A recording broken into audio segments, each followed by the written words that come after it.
माँ आदिशक्ति वेद माता और परम पूज्य गुरुदेव के श्री चरणों में दंडवत प्रणाम करते हुए गुरु सत्ता की दिव्य उपस्थिति में परम पूज्य गुरुदेव के दिव्य आशीर्वाद से एक असंभव सा कार्य करने का प्रयास, गुरुदेव के अखंड ज्योति पत्रिका का ऑडियो संस्करण आप तक पहुंचाने का प्रयास।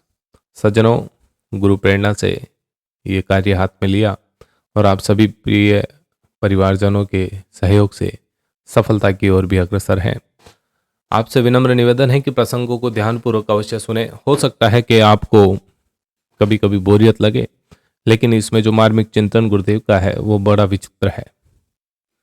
आज के प्रसंग में हम जानेंगे कि मानव मात्र का एक ही देवाल है, वो कौन सा है। प्रसंग काफी रोचक है। परम पूज्य गुरुदेव कहा करते थे कि हमें स्वाध्याय और चिंतन करना चाहिए। स्वाध्याय के लिए मैं आपको सजेस्ट करूंगा कि अखंड ज्योति पत्रिका सबसे उत्तम पत्रिका है, इसको आप नियमित पढ़ें।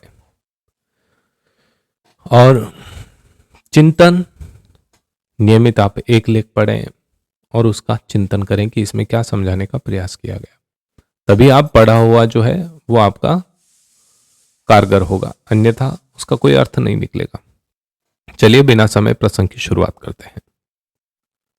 वह नाम काहे धनीराम नहीं, पैसे सभी पर्याप्त धनी था। पूरे रतनगढ़ रियासत में सेठ धनीराम की धाक थी। इसकी वजह मात्र धन दौलत नहीं बल्कि सद्गुण संपत्ति भी थी, जो उसने सारी उम्र कमाई और बड़ी उदारता पूर्वक औरों को बांटी थी। उसे यदा कदा चिंता हो जाती तो सिर्फ एक बात की कि उसके कोई संतान तो है नहीं, इतनी अपार संपदा का उसके मरने के बाद क्या होगा। एक दिन नगर के बाहर वाले शिव मंदिर में एक संत आए। संत गुणभद्र महान तपस्वी होने के साथ प्रज्ञावान भी थे। उनका अंतःकरण तो जैसे मानवीय भावनाओं का विशाल महासागर था। यही कारण था कि हर कोई उनका सानिध्य पाने के लिए लालायित रहता था। सेठ धनीराम भी इन संत के दर्शन करने के लिए गए। उन्होंने धन की पर्याप्त बड़ी घटरी संत के सामने रखकर कहा, यह धन मैं आपको इसलिए दे रहा हूं कि आप इसे किसी अच्छे काम में लगा दे। किंतु संत ने धन लेने से इनकार कर दिया। धनीराम के अधिक आग्रह करने पर संत ने कहा कि तुम ही इस धन को मेरी ओर से किसी अच्छे काम में लगा दो, परंतु ध्यान रहे कि धन समान रूप से सबके काम आना चाहिए। किसी जाति धर्म व्यक्ति के प्रति किसी प्रकार का भेदभाव नहीं करोगे। सेठ धनीराम और उनकी पत्नी ईश्वर के परम भक्त थे। वह नित्य ही कुछ समय भगवान की पूजा पाठ व संध्या वंदन में व्यतीत करते थे। इसलिए उन्होंने सोचा कि इस धन से क्यों न भगवान का एक मंदिर बनवा दिया जाए। कुछ दिनों बाद मंदिर बनकर तैयार हो गया। मूर्ति स्थापना के बाद मंदिर के द्वार सबके दर्शनार्थ खोल दिए गए, लेकिन मंदिर में उच्च व मध्यम वर्ग के हिंदुओं के अलावा न तो अछूत लोग आए, न मुसलमान आए, जैन बौद्ध आदि ही आए, कोई भी नहीं आए ना। ये देखकर धनीराम ने सोचा कि मंदिर सब जातियों के लिए समान रूप से उपयोगी नहीं है। इसलिए उन्होंने मंदिर को हटाकर वहां एक स्कूल बनवा दिया। स्कूल में वैश्य, राजपूत आदि उच्च जाति के बालकों के अलावा सिख, जैन, बौद्ध आदि धर्म और जाति के बालक भी पढ़ने आते थे, किंतु मुसलमान वहां अपने बच्चों को भेजना अच्छा नहीं समझते थे। धनीराम ने स्कूल को हटाकर वहां एक मस्जिद बनवा दी। अब उसमें मुसलमान तो आने लगे, लेकिन हिंदुओं ने आना छोड़ दिया।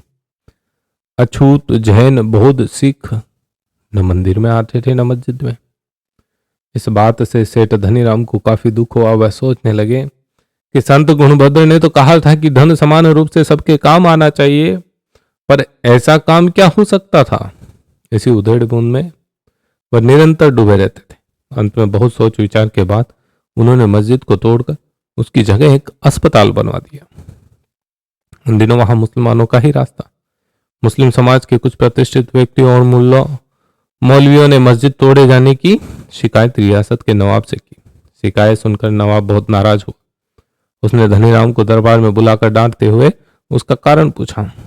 धनीराम ने कहा, मैंने ये सोच कर कि सब लोग एक साथ बैठकर ईश्वर की सेवा पूजा कर सके एक मंदिर बनवाया, किंतु उसमें हिंदुओं के अलावा दूसरी कौम के लोग नहीं आते थे।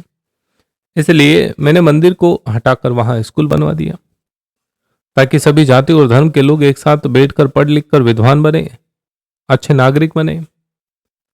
इसमें और सब जातियों और धर्म के लोग तो आते थे, पर न जाने क्यों मुस्लिम समाज के बच्चे नहीं आते थे। इसलिए मैंने स्कूल को भी हटाकर वहां मस्जिद बनवा दी, लेकिन वहां हिंदू ईसाई ये सब आना बंद कर दिया। इसलिए अब मैंने मस्जिद की जगह अस्पताल बनवा दिया। अब इसमें हिंदू, मुसलमान, सिख, जैन, बौद्ध और अछूत सभी जातियों, सभी धर्मों के लोग प्रसन्नतापूर्वक आते हैं। यहाँ आकर कोई किसी से जाति पाति, धर्म, संप्रदाय आदि नहीं पूछता।